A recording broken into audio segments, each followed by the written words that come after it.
The Facebook whistleblower who caused a firestorm after releasing internal documents detailing how the company failed to address negative effects of its social media products came forward Sunday night. On CBS 60 Minutes. Frances Haugen, a data scientist who worked at Facebook as a product manager on the civic integrity team, said the social media platform has lied to the public about resolving hate and violence to increase traffic and engagement, and in turn, profit. Among the allegations she leveled at Facebook was that the company bears responsibility for the January 6 U.S. Capitol riot, because it reversed some of its safeguards against misinformation after the 2020 election. Facebook has realized that if they change the algorithm to be safer, people will spend less time on the site, they'll click on less ads, they'll make less money, Haugen told 60 Minutes correspondent Scott Pelley. Haugen, 37 years of age, joined Facebook in June 2019 with hopes of improving how Facebook deals with misinformation after she lost a friend due to conspiracy theories online. By April 2021 she resigned, and leaked a massive trove of Facebook's internal documents and research to The Wall Street Journal. She previously worked at other Silicon Valley tech giants, including Google and Pinterest, according to her LinkedIn profile. But Haugen told Pelley Facebook was substantially worse than anything she's seen before when it came to putting user engagement ahead of the safety of its products. She submitted tens of thousands of those documents to the Securities and Exchange Commission and to Congress. She was also the primary source of the journal's Facebook Files stories last month that exposed how Facebook's algorithm fosters anger to drive engagement, how it favors high-profile users, and how Instagram made nearly one-third of teenage girls who use it feel worse about their bodies. Jeff Horwitz, the Journal tech reporter behind the Facebook Files stories, also confirmed Haugen's identity after she revealed herself on the show. The Senate has launched an investigation into the controversial internal research and how Facebook tried to obfuscate it. Haugen is scheduled to testify before the Senate Subcommittee on Consumer Protection, Product Safety, and Data Security on Tuesday. What are her biggest revelations? Haugen detailed many of the allegations that had already appeared in the journal's Facebook Files, but she expanded on some of the points in her 60 Minutes interview. Here are some of the biggest revelations. Facebook's responsibility for U.S. Capitol riot. Haugen told 60 Minutes that shortly after the 2020 U.S. election, Facebook decided to dissolve the civic integrity team, a move which she believes helped to encourage the January 6 U.S. Capitol riots, which were based on the lie that the U.S. election had been stolen. They basically said, "Oh good, we made it through the election. There wasn't riots. We can get rid of civic integrity now," she said. Fast forward a couple months.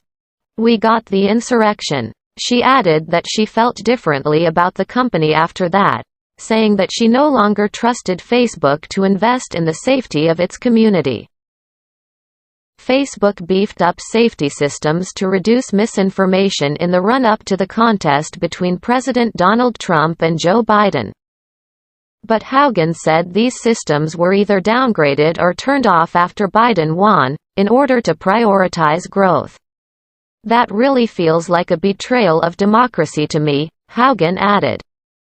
Vice President of Global Affairs Nick Clegg denied the ludicrous allegations.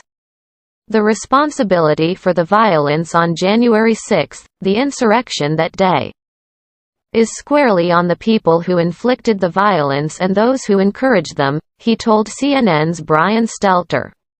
Instagram's harm on teenage girls. The internal research Haugen leaked also revealed negative effects of Facebook's Instagram app on teen girls and young women. Haugen said she was particularly struck by the company's research that Instagram was worse for mental health than other social media platforms. It actually makes them use the app more. And so, they end up in this feedback cycle where they hate their bodies more and more, Haugen said. Facebook's impact around the world. The whistleblower also said she believes Facebook does not invest enough in safety systems to accommodate all the languages that the platform supports. Every time Facebook expands to a new one of these linguistic areas, it costs just as much, if not more, to make safety systems for that language as it did to make English or French, Haugen said. The economics just doesn't make sense for Facebook to be safe in a lot of these parts of the world. In 2018, Facebook admitted it failed to stop the use of its platform to foment division and incite offline violence amid the alleged genocide of Rohingya minority people. But Haugen said Facebook knows that allowing hateful, dangerous content helps users to keep on the platform. The thing I saw at Facebook over and over again was there were conflicts of interest between what was good for the public and what was good for Facebook, Haugen said. And Facebook, over and over again, chose to optimize for its own interests, like making more money. How is Facebook responding? Facebook has begun to hit back at Haugen's allegations, issuing a lengthy statement in response to the 60 Minutes interview. Every day our teams have to balance protecting the right of billions of people to express themselves openly with the need to keep our platform a safe and positive place, said Lena Peach, Facebook's Director of Policy Communications. We continue to make significant improvements to tackle the spread of misinformation and harmful content.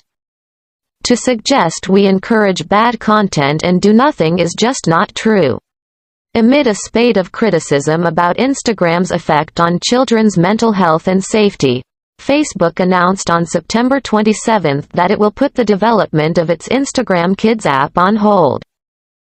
The social media giant also took to its own blog to criticize what it calls the journal's deliberate mischaracterization of Facebook's actions against misinformation in its reporting.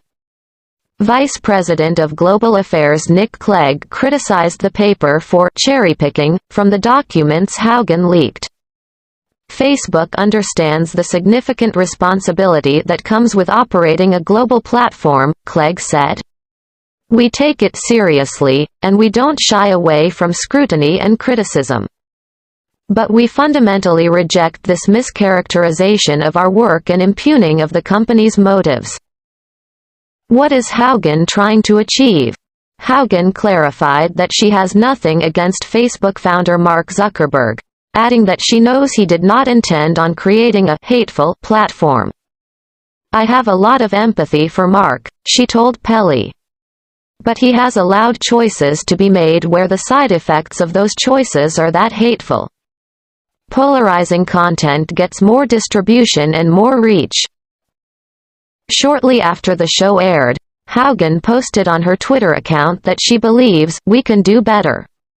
Together we can create social media that brings out the best in us. We solve problems together. We don't solve them alone, she tweeted.